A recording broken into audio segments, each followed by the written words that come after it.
We are in Romans 9, 18 through 26, and this is the Sovereignty of God, Part 3. It's the chapter that just keeps on giving. Okay? This Romans 9 is probably some of the deepest water in the entire Bible. Okay? It's very dense. It's very deep. There's a lot going on here. It is very easy when we run into passages like this to kind of think they're just intellectual or they're heady or they're academic. But functionally, when we do that, we're like, oh, this isn't really that important. And what happens is, if we think that it's boring or dense or unimportant, oftentimes we just tune out. Okay? But the early church did the opposite. And not just the early Christians, I mean the early people that were considering Christianity. In other words, as Christianity is going to people, do you remember who it went to? It went, like the primary recipients, you had really learned people, but most of the people that responded to it are slaves, women, and the poor. People that traditionally were never even invited into the conversation. And the Christians said, actually, God is speaking to you even about stuff like this. And even if you don't know how to read, you can listen and we will read it. We'll teach you how to read. In fact, the early church did that. And we want you to wrestle with these concepts. And the early Christians was made up of very ordinary people that actually, when they came to stuff like this, they didn't turn their brains off and tune out. They actually turned their brains on and dived in. And if you think about this, why did Paul become so influential in the early church? The answer was because his ideas were earth-shaking and the people who heard him got it. So, really what we're talking about in this chapter, and the reason why we're taking like 4 weeks on it, number one, it's deep. But the big question is, who does what in the work of salvation? And we've spent the past 2 weeks talking about God, okay? His freedom, his in-controlness, and the word that we used was sovereignty, okay? And now, this is the question Anu raised last week. We are starting to shift into the correspond. If God is in control, complete control, what does that mean for human freedom? What about our sovereignty, our responsibility? And I'm going to use a word called agency a lot. So the question is, Christianity affirms both of these things, that God is sovereign, that humans have responsibility and agency. And the question is, how the heck do you put these two things together? So as we start to transition into the second part, let me say it this way. If you believe in God's sovereignty, it can be very, very helpful in the midst of adversity, when life is falling apart. But it's also possible, and you see this sometimes, people who talk about God's sovereignty, but they're almost like armchair quarterbacks, and they've got the little scotch and the pipe, and they sit there, and it's so academic and disconnected from real life that it can end up making people feel small and powerless. Or you can have somebody that's so focused on human freedom that their view of what God actually does is pretty distant. God kind of made salvation possible. Good luck. Hope you can get it. And Christianity, real Christianity, biblical Christianity, actually has a really active view of God's sovereignty and also a really active view of human agency. And we're trying to figure out how do we hold those two together, because when you emphasize one extreme at the expense of the other, it erodes the other. And so we're trying to understand, how did first century Christians hold these things together? It is important to see how the two things work in tandem. And what I really want to try to do for you today is just introduce you to the second half of the text and to show you what's going on in the text so that next week we can try to tie up all the pieces, okay? All right, so 3 things. This is our outline for today. Number one, the importance of posture and appetite. The importance of posture and appetite in us. Number two, the problem of God's sovereignty. I'm just going to summarize kind of what we said last week. Number three, the problem of human freedom. There's a couple of things we need to think about as we think about human freedom and responsibility. All right? So let's start with the importance of posture and appetite. If you look at verse 19, Paul says, you will say to me then, and he's talking, who's he talking to? His reader, us. Okay? Paul is saying, you will say to me then, why does he still find fault? Who's the he? God, right? Why does God still find fault? Who can resist his will? In other words, he's talking to the reader or to the audience. What is he anticipating? An argument. He's saying, I am making such a strong case for God's sovereignty that if you're hearing me, you are going to say, well, how can God blame anybody then? If he is so in control, that must mean I'm not in control. And Paul is going to respond to that argument. But what I want to point out, look at the nature of his response. He says, but who are you, O man? This is verse 20, to answer back to God. In other words, yeah. Just to clarify, he's writing to the church in Rome. Yeah. Right? He's writing to the Christian church in Rome. That's his argument. Listen, he's writing to the church, but he also knows, okay, that everybody in the church is not necessarily a Christian. So just keep that, like, on it. You're not a Christian, but you're here. So Paul, we are so used to thinking of church simply as like, oh, it's just everybody believes. And Paul is actually, in other words, when Paul's writing this, he knows he is writing to a mixed group of people. The early church was full of people that were kind of in process. Okay? And so he's assuming he's writing to Christians, but he also knows there are non-Christians in the room, and he knows that we have some thoughtful people, and they're going to say, okay, if you're making this strong of a case, then what is that? Then how can God hold me responsible? He's in control of everything. Okay? You shouldn't be able to blame me for being a sinner. Okay? And what Paul's response is, and this is what I want to show you. He actually says, because he doesn't address the question per se. He actually says, who do you think you are? Who are you to talk back to God? Do you see that? In other words, he's begging his own question. And why he's doing that is he knows how important it is to start with posture. There is a nuance in Christianity. And if you read the scriptures, you're going to see this. There is a difference between wrestling with God and arguing with God. And sometimes they look very, very similar. Okay? That nuance, remember Jacob with the angel? You have wrestled with God and with men and have overcome. Blessing! That was a good thing. Okay? But when you see Jesus critiquing the Pharisees, he's actually saying you haven't wrestled. You're coming with a different attitude. Okay? And when you're arguing with me, you're actually arguing with God. So there's this distinction. Okay, who are you to talk back to God? Know your place. And he's actually saying it is really, really important, and I'm calling it two things, posture and appetite. Listen, if you want to have a first century faith, if you don't want a first century faith, you can just ignore everything I'm going to say. But if you're like, I love American faith, okay, good luck with that. Okay, but if you're actually like, no, I want a first century faith.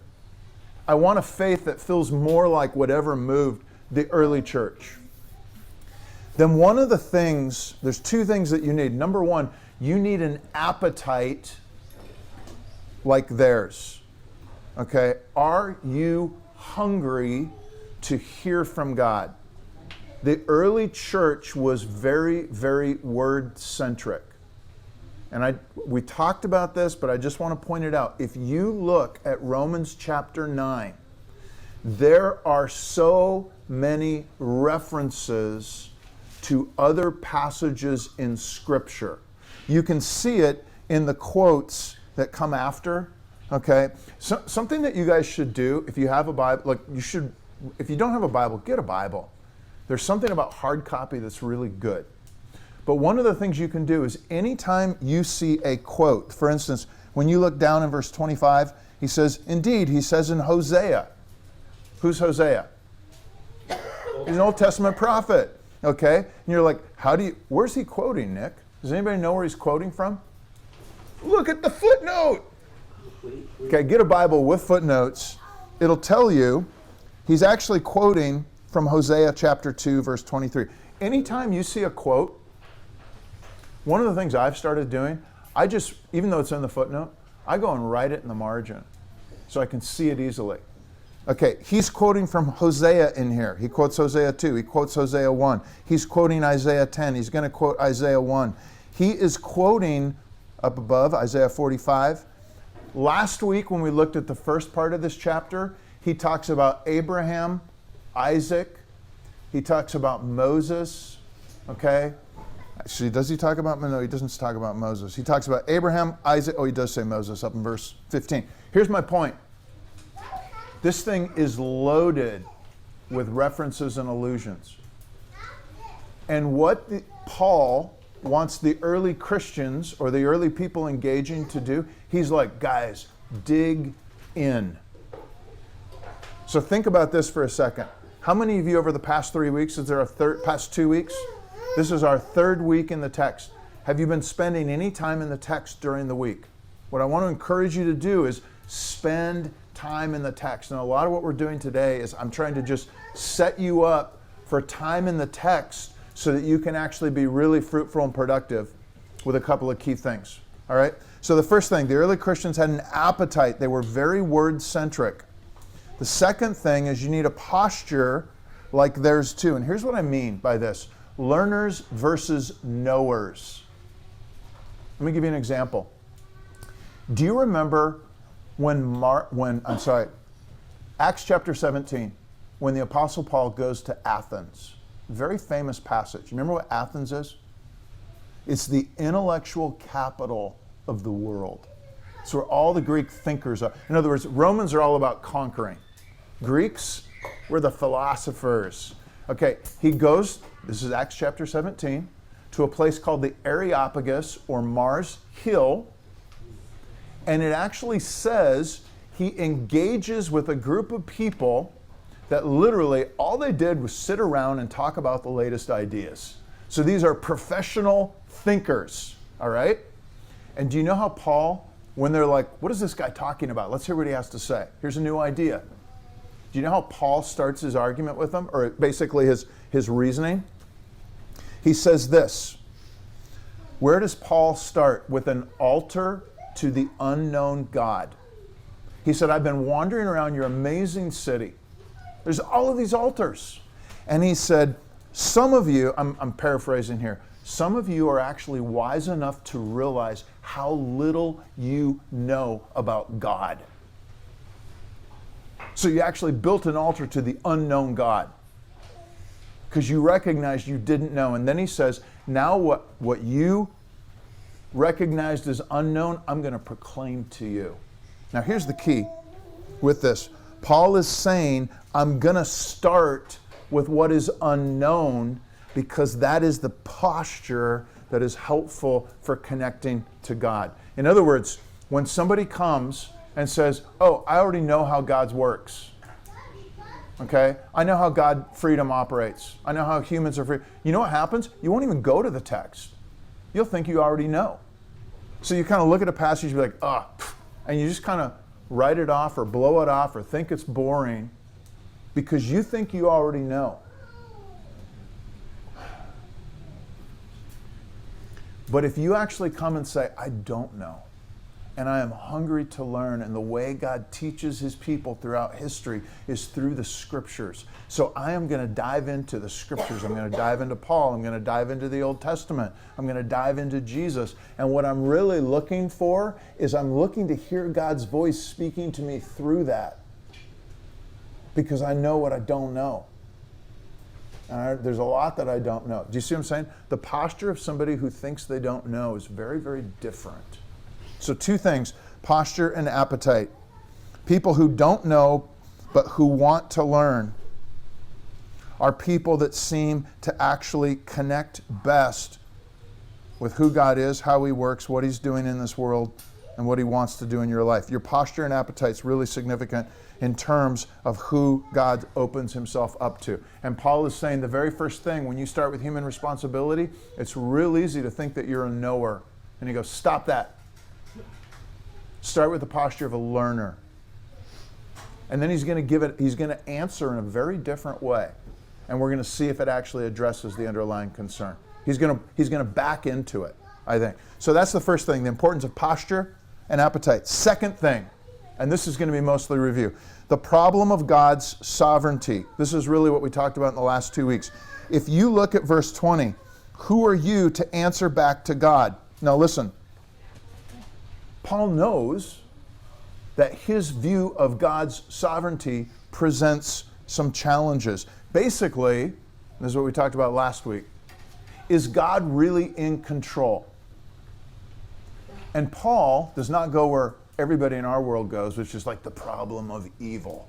Instead, Paul goes, let's talk about the problem of people, God's people. And he actually looks at in other words, you know the biggest evidence against God and against Christianity? Christians. Seriously. We're all hypocrites. We suck at doing, we follow Jesus, we suck at it. Paul knows that has always been true of the people of God. And so he knows that his audience, if he has somebody skeptical, they're not going to start with an abstract conversation about evil. That's kind of a modern conversation. They're going to start and say, look at these people that God said he was going to redeem, and they suck. They haven't done it. They're dicks. They're assholes. They're not faithful. Okay? That is a weighty critique. And what Paul does is he's like, so you know what? I'm going to read this is what we talked about last week. I'm going to dive into the text and I'm going to read it much, much, much more carefully. And what we said last week, Paul goes to the story, he goes to the text, he goes to the Old Testament, and what he concludes is God is deeply engaged in our story. He's entering our world. You see that all through the scriptures. 2, he is patient with people. In the Bible, you see God and Jesus calling religious people stiff-necked. Okay? And listen, Jews were stiff-necked, Christians are stiff-necked too. Okay? I'm stiff-necked. The reality is all of us are this way.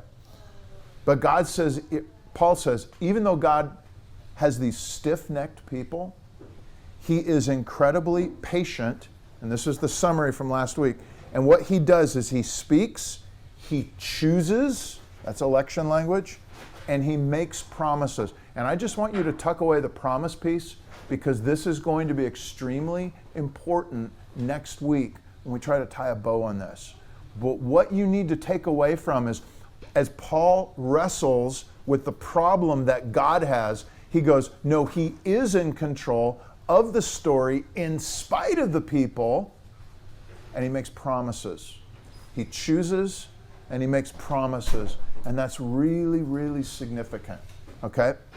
So tuck that away. What I want you to see about Paul's approach, it drives Paul and the early Christians deeper into the Word, deeply into the Word. It's always about the heart of God, getting God's heart deeper into us, and it's always in the direction of Jesus. Paul is reading this promise stuff. Everything in this chapter is driving us in the direction of Jesus. So, second point, if you ask Paul, is God in control? What's he going to say? Absolutely. Completely in control. Look at verse 18. He has mercy on whomever he wills. He hardens whomever he wills. Okay, and that raises the big question. Well, if that's how in control God is, then are humans really free? Are they responsible? Okay, and this gets us to the third point. All right, the problem of human freedom. Paul knows that he is raising a question. You will say to me, why does he still find fault? For who can resist his will? Essentially, Paul is saying, look, if everything I just said is true, about God's sovereignty, then you're going to say to me, how can anyone be guilty? If God has that much control, then it seems like human beings must not be in control. We're not free. Therefore, we shouldn't be liable. We're not guilty. We're not culpable. And what I want you to see, first of all, is that God gets that. Paul gets that. In other words, Paul is really aware of this problem. Okay? Now what I want to show you is just kind of three little things, and this is kind of our introduction, so that you can spend good time in the text this coming week. Number one, what's the Bible's view of humanity? Number two, what are some problems in the area of freedom and responsibility? Number three, what does Paul do in the text? Okay. I see like little Rafa, like, and at one point he was like, hey, hi buddy. Yeah. Okay. Let's talk about the Bible's view of humanity. I said this last week, but I'm going to say it again. The Bible's view is basically what I would call qualified sovereignty. Qualified sovereignty or agency. And I'm going to give you a passage in the Old Testament. Let's look at Psalm chapter 8 real quick. Psalm 8. If you want, this is like a classic, quintessential, so middle of your Bible, the prayers and the songs of the people. This would be a quintessential passage for how the Bible thinks about people. Okay? Psalm chapter 8, very famous. Everybody got it? Look at verse 3. When I look at the heavens, the work of your fingers, the moon and the stars, what you have set in place, what is man that you are mindful of him, the Son of Man that you care for him? Have you guys heard this passage? It's a famous passage. And then he says this, you have made him a little lower than the heavenly beings. Hebrews is going to quote this and say, for a little while you've made him lower than the angels. Okay?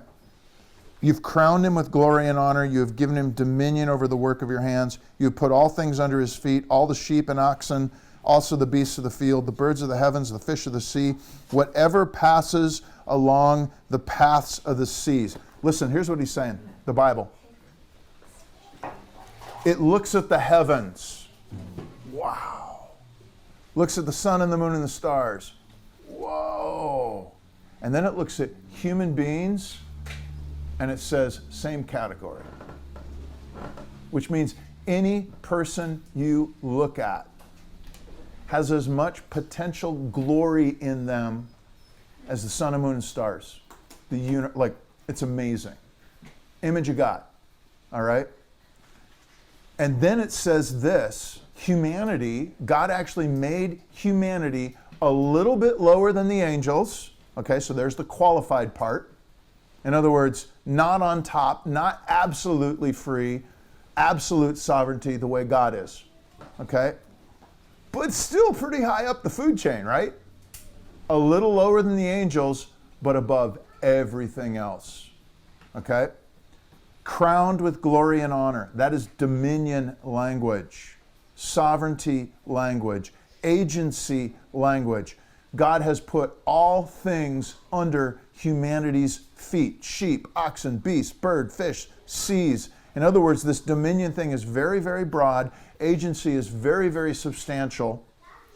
Okay? And all of this is in line with Genesis chapter 1, where it says humans are the pinnacle of creation. Okay?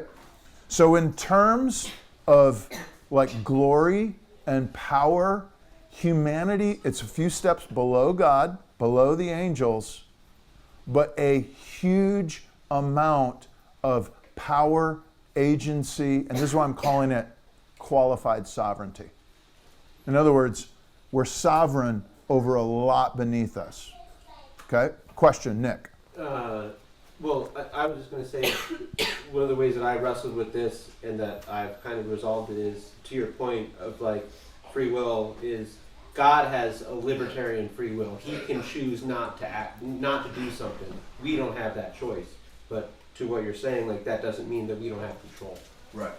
Okay, so we're going to talk more about this as we kind of, What I want you to see right now, first of all, sometimes you'll hear this idea that man is a worm. And there is a sense where we are worms.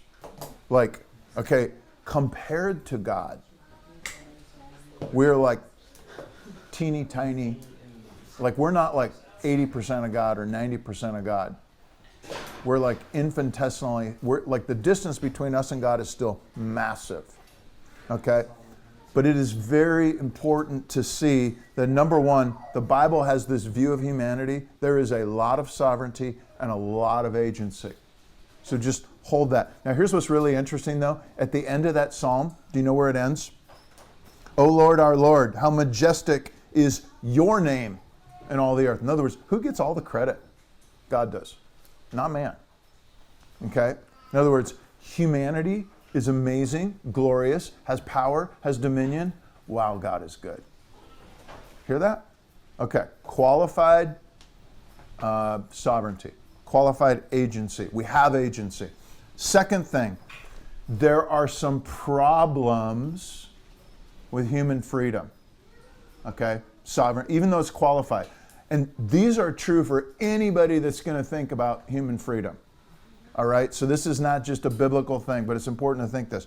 First of all, there are all sorts of places where you are not free, period. All right? You're not free from gravity. You're not free from age. You're not free from sag lines as you get older. You're not free from aches and pains. Okay? You're not free from aging. You're not, listen, you don't get to pick when you're born. You don't get to pick who you're born to. Okay? You don't get to pick your parents. You don't get to pick your ethnicity. You don't get to pick your culture. You don't get to pick your intellect. You don't get to pick your gifts. You don't get to pick your looks. Now remember the definition of sovereignty. No constraints. We have all sorts of constraints. So it is really, really important whenever we talk about human freedom that we start by remembering just how constrained we are. We live in a culture that says you're actually so free you can decide everything. You can shape the world to what you want it to be. And the biblical story says that is dumb. Not going to work. You are going to run into reality. Like, have you seen all these guys that are very, very rich and they're investing a huge amount of money into like never aging? And you know what's happening to all of them? They're aging. Okay, and no matter how much money and how much effort they put into it, they are still going to get old and die. You going to say something on it? You look like you had something. The transhumanist movement is trying to like transcend anything above humans, including God, obviously. Yep. These are generally godless people. Okay. So listen, it's really important to keep coming back to that and go, oh man, there are so many places where we're not free. It's good to remind ourselves of places that we're not free, that are obvious. But there's some places that aren't free that are not as obvious. And I just want to point out a few of these as well. For instance, when we went to seminary in Philadelphia, we lived in inner city Philly.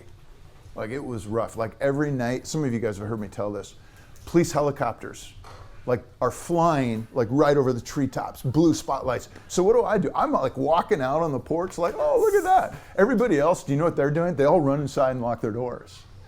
Because why are the police helicopters flying around? Because there's some really bad people running around and they're trying to catch them. And it happened literally every night. Okay. Huge poverty, huge crime. And we actually lived in a safer part. And I had a Hebrew prof that lived right across the alley. And I remember I got a ride to seminary with him. And I'm like, why don't these people like move and get a job? Because they could get work. They could just move out to the suburbs. And he goes, you say that, Christian, because you were raised in a culture where you had that opportunity. If you had been born and raised in this neighborhood, you wouldn't even think that that's a possibility. You would be trapped by your culture. And listen, here's the whole point. We are way more controlled by the culture we are in than we recognize. It's not just true of people in the inner city. Many of us come from a culture of wealth and privilege.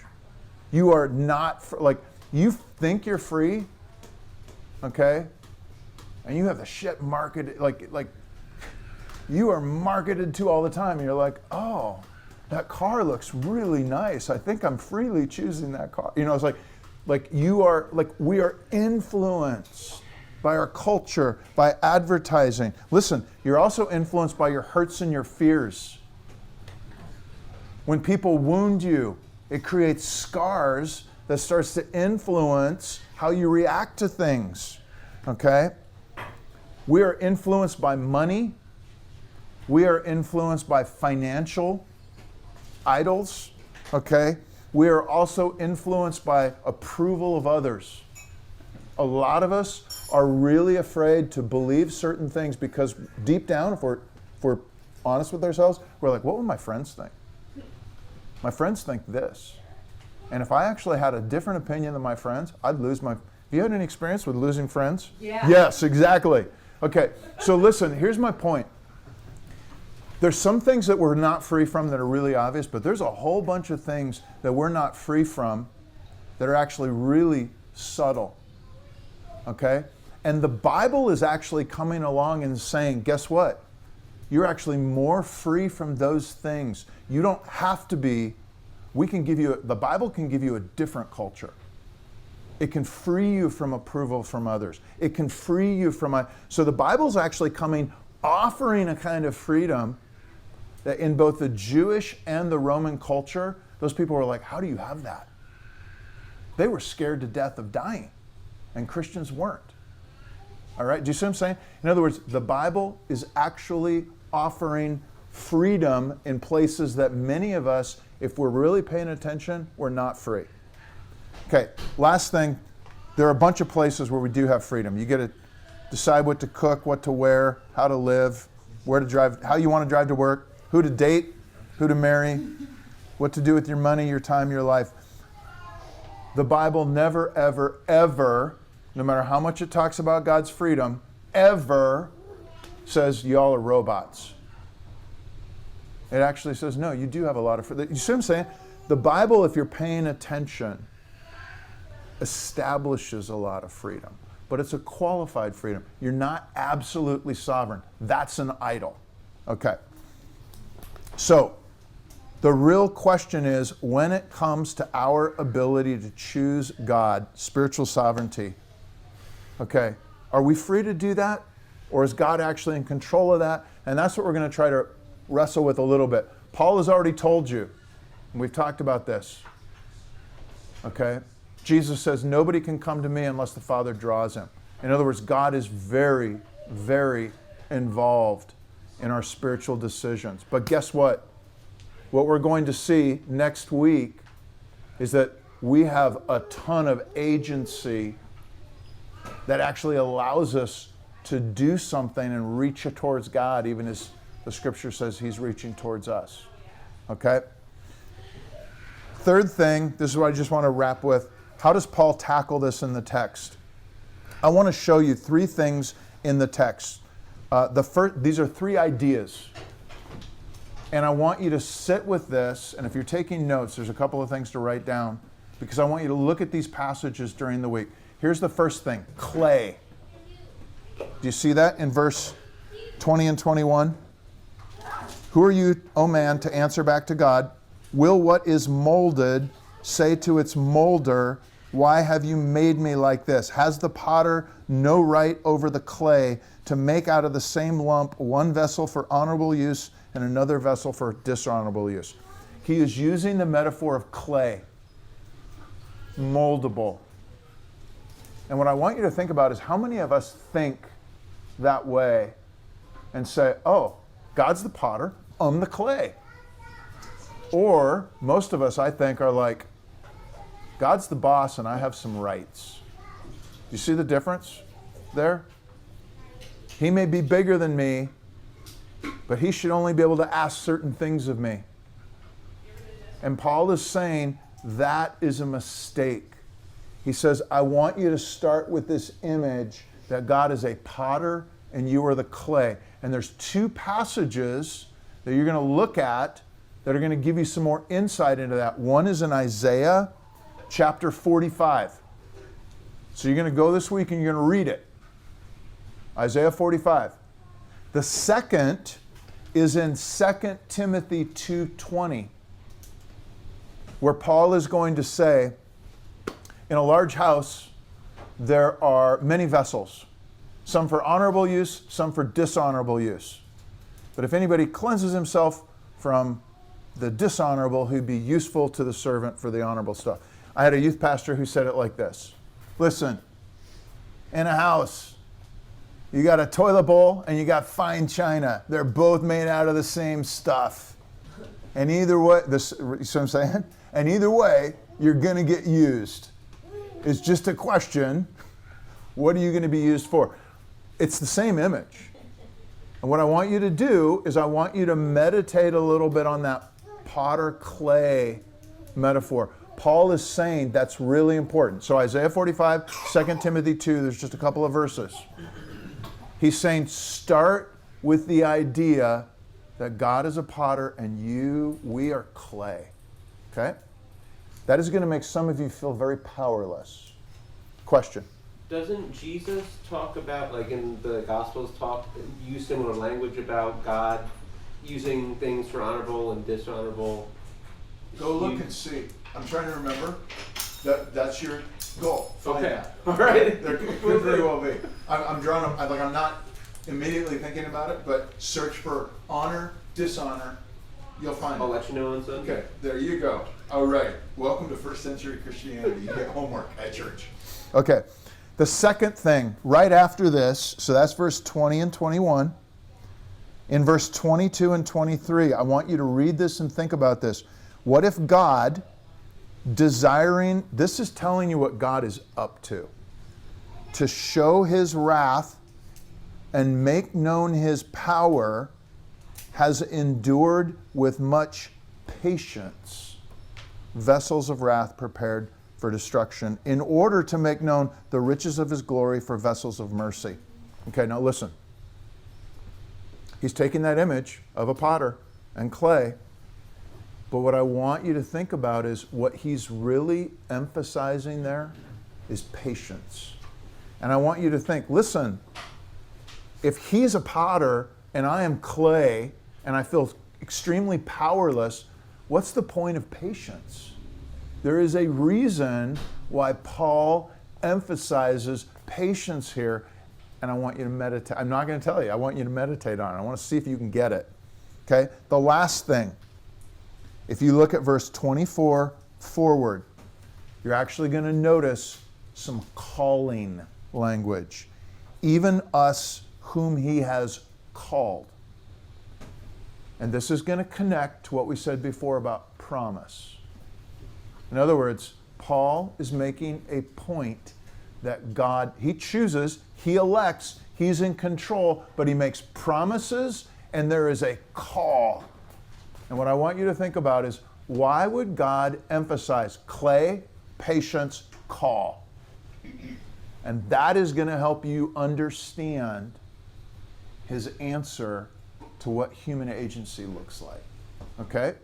Now, hopefully, I've whet your appetite. Next week, we'll dive in. And next week, because we'll be split back into clusters, we'll actually discuss over lunch. Today, it's too many of us. We're just going to have lunch together.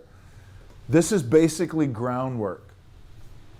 By the end of next week, you're going to have 4 weeks worth of Romans 9, and hopefully you'll be able to hold the whole thing together. And if you missed any of the previous weeks and you want to get the sermons, we've got them on Slack, so let us know. Let me pray for us and we'll come to the Lord's Supper, and then we'll eat lunch together.